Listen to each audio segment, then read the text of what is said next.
Hello guys, namaste annyeonghaseyo and once again welcome back to my new another vlog. It's your boy Mr. Sandy Yamji. तपाईहरु सबैजना सन्चै आरामै हुनुहुन्छ होला र म पनि एकदमै सन्चै आरामै छु। सो भिडियो अपलोड नगरेको 2-3 हप्ता भयो। किन भन्दाखेरि चाहिँ काम थिएन अनि काम नभएर चाहिँ यताउता काम खोज्दा त्यस्तै भयो दिनहरु। सो भिडियो बनाउन मैले मन लागेन। सो त्यही हो, आज चाहिँ म भिडियो बनाउन गएको छु। सो आज चाहिँ के को बारेमा मैले भिडियो गराउन गएको छु भने चाहिँ तपाईले थाहा पाइसक्नु भएको होला है, भिडियोको टाइटल र थम्बनेल हेर्नु भएर। सो त्यही आजको भिडियो चाहिँ म कम्पनी छोड्नेको कुराहरु चाहिँ म तपाईलाई भन्न गएको छु। सो मलाई लाग्छ यो कुरा चाहिँ भन्न नहुने हो है, यो त्यस्तै इम्पोर्टेन्ट कुरा चाहिँ हैन यो, तर त्यही पनि हुन्छ नि त। मेरो 8000 सब्स्क्राइबर 8000 मेरो फ्यामिलीहरुलाई चाहिँ के कसो चासो जिज्ञासाहरु हुनुहुन्छ कि भनेर चाहिँ म आज तपाईहरु सामु सबैलाई शेयर गर्न खोजेको है गाइस। सो त्यही हो, आजको भिडियोको कन्टेन्ट चाहिँ मेरो कम्पनीको बारेमा के कसो थियो र म चाहिँ किन कम्पनी छोड्न लागेको भन्ने कुराहरु चाहिँ म बिस्तारै शेयर गर्दै जान्छु। सो आज चाहिँ म एकदमै धेरै खुसी पनि छु, एकदम धेरै दुःख पनि छु र एकदम धेरै एक्साइटिङ पनि छु है। सो अब दुःख त अब तपाईले थाहा पाइसक्नु भएको होला किन छु भनेर कम्पनी छोड्न लागे मैले, त्यही भएर दुःख छु। र खुसी किन छु भन्दाखेरि चाहिँ कम्पनी छोड्न लागे त्यही पनि म खुसी छु। अनि एक्साइटिङ चाहिँ किन छु भन्दाखेरि चाहिँ अबको प्रोसेस चाहिँ के कस्तो हुन्छ भनेर चाहिँ म त्यो सोच्दा चाहिँ म अलिकति एक्साइटिङ पनि छु है गाइस। सो आजको ब्लग चाहिँ म तपाईहरुलाई सब कुरा भन्नेवाला छु है गाइस। सो त्यही हो, यदि तपाईहरु च्यानलमा नयाँ हुनुहुन्छ भने चाहिँ सब्स्क्राइब गर्न सक्नुहुन्छ। सब्स्क्राइब गरिसकेपछि चाहिँ बेल आइकन अन गर्न सक्नुहुन्छ है। अनि भिडियोकै कस्तो लाग्यो तल कमेन्ट गर्न सक्नुहुन्छ, किनभने मेरो च्यानलमा चाहिँ अब त्यही हो, कहिले इन्टरटेनमेन्ट, कहिले ट्राभल है, कहिले साइक्लिङ ब्लग, त्यस्तै भिडियोहरु अपलोड गर्छु। सो तपाईहरुलाई चाहिँ यदि मेरो च्यानल अथवा मेरो भिडियो चाहिँ मन पर्छ भने चाहिँ प्लिज लाइक शेयर सब्स्क्राइब गर्न सक्नुहुन्छ गाइस। सो त्यही, सो ढिलो नगरिकन चाहिँ अब डाइरेक्ट पोइन्टको कुरा गरौँ है। सो अब त्यही हो, मैले कम्पनी चाहिँ किन छोड्न लागे भन्दाखेरि सिधा कुरा हो भन्दाखेरि चाहिँ कम्पनीमा काम चलेन। अहिले मेरो मात्र हैन, अहिले दक्षिण कोरियामा भएको धेरै अलमोस्ट 60% बढी कम्पनी चाहिँ काम अहिले चलेको छैन। सो त्यही भएर मैले छोड्न लागेको है। अब के कसो हुन्छ, म यहाँ कोरियामा आएको चाहिँ 2 वर्ष अगाडि चाहिँ म यहाँ कोरियामा आएको थिएँ। इपिएस पास गरेर एकदमै धेरै मिहिनेत गर्यो, एकदमै धेरै मिहिनेत लाग्यो इपिएस पास गर्नको लागि। सो इपिएस पास गरेर यताउता प्रोसेस लगभग 8-9 महिना जति लाग्यो होला यताउता नेपालको प्रोसेसहरु। त्यसपछि चाहिँ म कोरिया छिरेको चाहिँ म 2 वर्ष भयो है गाइस। सो त्यही हो, अबको के अरे 2 वर्ष भयो। त्यही हो, 2 वर्षसम्म चाहिँ के थियो भन्दाखेरि चाहिँ 1 वर्ष चाहिँ एकदमै धेरै कम्पनीमा एकदमै धेरै कामहरु चल्यो, एकदमै फटाफट चल्यो।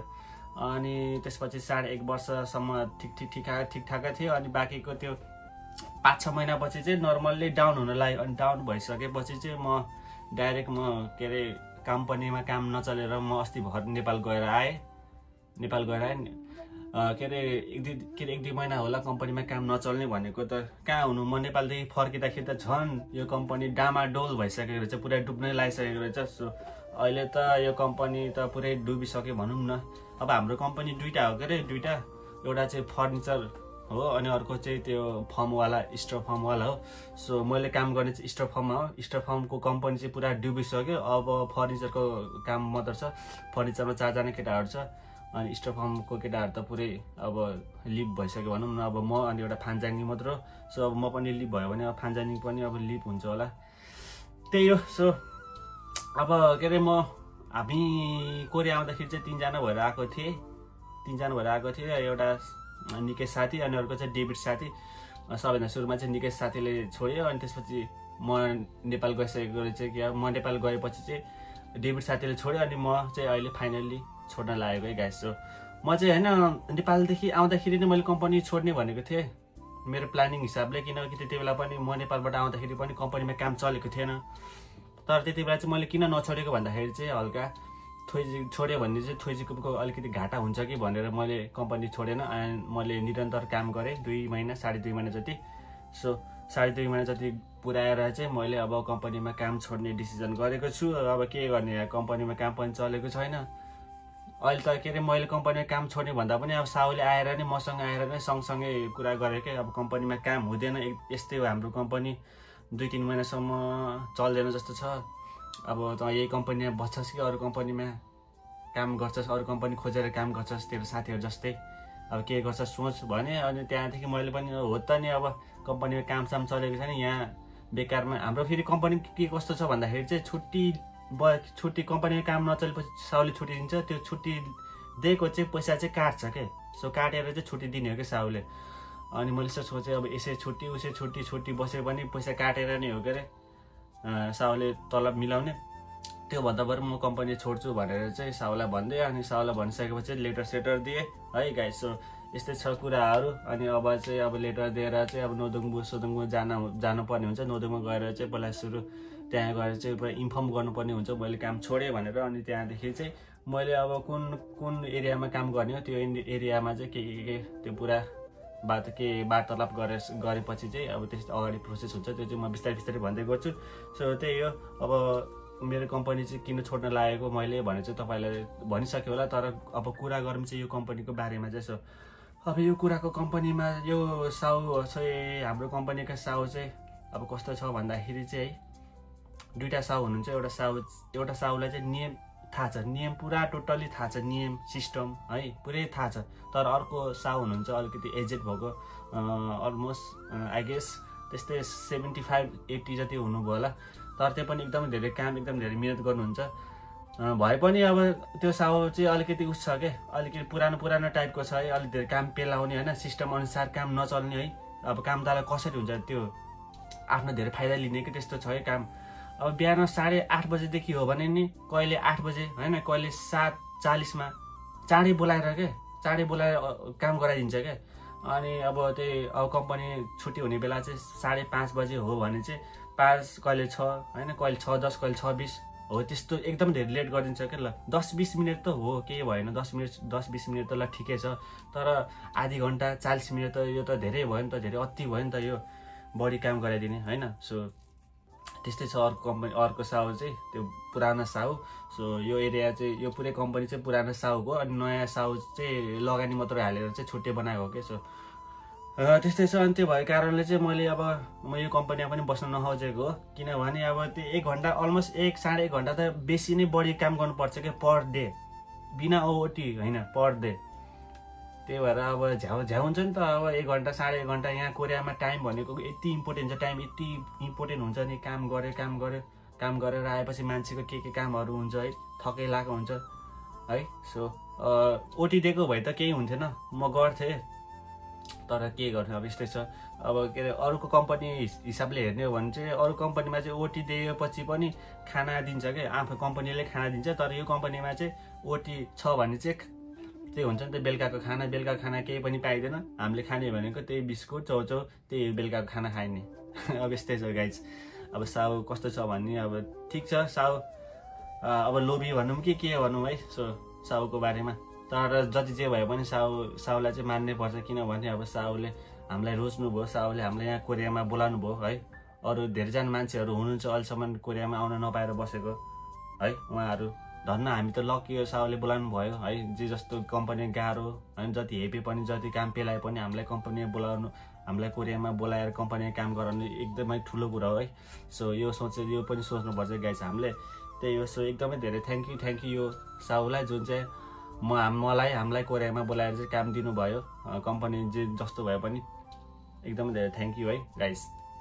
त्यही हो, अब काम चाहिँ अब हाम्रो कम्पनीको काम के कस्तो छ तपाईँले थाहा पाइसक्नु भएको होला। मेरो कम्पनीमा काम गरेको भिडियो चाहिँ मैले अपलोड गरिसकेको छु, 2टा अपलोड गरिसकेको छु। सो यदि तपाईँले हेर्नु भएको छैन भने चाहिँ तल डिस्क्रिप्सन बक्समा छ लिङ्क, तल गएर हेर्न सक्नुहुन्छ। कम्पनीको काम चाहिँ मेरो फर्निचरको काम हो। त्यो काठ बाहिरदेखि चाहिँ काठहरू आउँछ, अनि त्यो काठलाई चाहिँ हामीले चाहिँ के अरे स्टिकर चप्काएर अनि पठाइदिदियो क्या। अनि अर्को कम्पनीको काम चाहिँ के हो भन्दाखेरि चाहिँ अर्को कम्पनीको काम त्यही यस्तो यो प्यानलको यो भित्ताहरू होइन, फर्महरू हो यस्तो बनाउने हो। कोरियामा त अब त्यो इट्टा ढुङ्गाले भन्दा पनि यस्तो प्यानलको घरहरू भन्छ त धेरै जसो। सो त्यही बनाउने हामीले अहिले त्यो कम्पनी चाहिँ बन्द भएको छ, अनि अहिले चाहिँ फर्निचरको कम्पनी मात्र ओपन भएको छ गाइस है। सो आजको भिडियो चाहिँ छोटो मिठो यसो हल्का जानकारी दिउँ है मेरो प्यारो सब्सक्राइबर, मेरो प्यारो भ्युवर्सहरूलाई। कहाँ गयो स्यान्डी, अहिलेसम्म भ्लग किन अपलोड गरेको छैन भनेर चिन्ता हुनुभएको होला। सो के गर्नु, मलाई पनि एकदम धेरै चिन्ता छ, मलाई पनि एकदमै धेरै टेन्सन छ है। मान्छे यहाँ टेन्सन भएर यहाँ दिमाग खराब भएछ मेरो यहाँ कम्पनीको काम नचलेर हुन्छ नि त। अब कम्पनीको काम चलेन, अब के कसो कता जाने कम्पनी खोज्दैछु है मैले पनि। सो त्यही भएर पनि मलाई भिडियो मलाई भ्लग गराउन मन नलागेको। सो एकचोटि मेरो त्यो कम्पनीमा काम भइसकेपछि चाहिँ म भिडियो रेगुलरली पर विक मैले अपलोड गर्ने कोसिस गर्छु। सो आजको भ्लग चाहिँ है अब दुःखको कुरा सुनाएँ तपाईँहरूलाई। सो दुःख मात्र होइन, जे हुन्छ त्यो राम्रोको लागि हुन्छ है गाइस। सो चाहे यो कम्पनीमा छोड्यो भने दुःख होला, तर अर्को कम्पनी राम्रो पनि कम्पनी पाउन सक्छ नि त। हो त्यो हिसाबले सोच्दाखेरि चाहिँ सो दुःख पनि छ सुख पनि छ। अनि अर्को एक्साइटिङ भनेको चाहिँ भित्रको अब प्रोसेसहरू चाहिँ अब यो कम्पनी छोडिसकेपछि अब प्रोसेसहरू के कस्तो हुन्छ जर्नी हो त्यो बारे सोच्दाखेरि चाहिँ एक्साइटिङ पनि छु। सो गाइस त्यही हो, मैले तपाईँलाई सुरुमा भनिसकेँ त म आज धेरै एकदमै एक्साइटिङ पनि छु, दुःख पनि छु र सुख पनि छु भनेर। सो त्यही हो, अब केटाहरू केटाहरू कम्पनी छोडेर गइसक्यो। सबैको आफ्नो लाइफ हो है, आफूलाई जे मनपर्छ जहाँ इच्छा हुन्छ त्यहाँ काम गर्नुपर्छ। र म पनि अब जहाँ इच्छा छ अब त्यहाँ काम गर्छु खोज्छु। अनि के कस्तो हुन्छ त्यो प्रोसेसहरू म तपाईँलाई बिस्तारै जानकारी गर्दै गर्छु है। सो आजको भ्लग चाहिँ अब यस्तै भइहाल्यो। अब मैले के बोलेँ है छ्यालब्याल के बोल्यो होला। सो यदि मैले केही नराम्रो बोलेँ भने चाहिँ आई एम रियली सरी है। के गर्नु अब आफ्नो दुःख सुख तपाईँहरूले यसो हल्का सेयर गरौँ भनेर नै हो म आज भिडियो गरेको। नत्र भए म भिडियो केही गर्थेन, डाइरेक्ट कम्पनी खोजेर डाइरेक्ट कम्पनीको नयाँ कम्पनीमा जोइन भएर मात्र मैले भ्लग अपलोड गर्थेँ होला। ठिकै छ, अब धेरै टेन्सन लिनु पर्दैन मेरो नि है। के गर्नु गाइस, अब विदेश आइसकेपछि त है विदेशमा मात्र होइन लाइफ भनेको अब एक्लै जिउने हो, एक्लै स्ट्रगल गर्ने हो है। खुसी अरूसँग बाँडे पनि स्ट्रगल भनेको एक्लै छ, साथीहरू होला नहोला त्यो सर्टेन पिरियड अफ टाइमको लागि मात्र हो। तर लाइफ बिताउने भनेको एक्लै हो है गाइस, सिङ्गल है गाइस। त्यही हो, अब आजको भिडियो चाहिँ है अब तपाईँहरूले के कस्तो लाग्यो, इन्फर्मेसन लाग्यो के कस्तो लाग्यो तल कमेन्ट गर्नु होला। अनि यदि तपाईँहरू च्यानलमा नयाँ हुनुहुन्छ भने चाहिँ प्लिज सब्सक्राइब गर्नु होला अनि लाइक गर्नु नबिर्सिनु होला। अनि मेरो कम्पनीको कामहरू चाहिँ तपाईँले हेर्न सक्नुहुन्छ, तल डिस्क्रिप्सन बक्समा छ है गाइस। सो अनि त्यसपछि मैले धेरै ठाउँमा घुम्न गएको छु। सो त्यो पनि तपाईँले हेर्न सक्नुहुन्छ। आजको भ्लग चाहिँ यति नै हस् त guys. Thank you, see you है। सुरुदेखि अन्तिमसम्म हेर्नुभएको मेरो प्यारो सब्सक्राइबरहरूलाई एकदमै धेरै थ्याङ्क यू। अनि च्यानलमा नयाँ हुन्छ सब्सक्राइब गर्नु होला है guys. Thank you so much, by.